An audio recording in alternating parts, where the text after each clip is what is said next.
Welcome to Chillin' 101. We hope this video helps. You want functional sticky notes fast. Start by cutting paper into 3.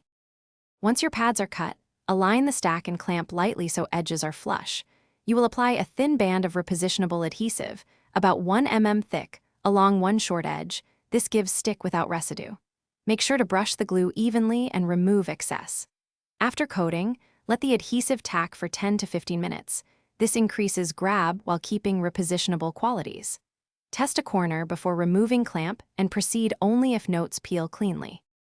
Final steps: trim any dried glue overhang so the edge is flush and clean, then peel several sheets to test release and adhesion. You want easy lift and reseal.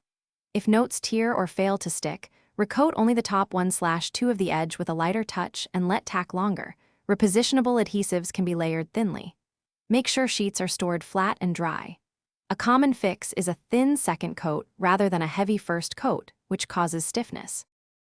Thanks for watching. Consider subscribing if we helped you.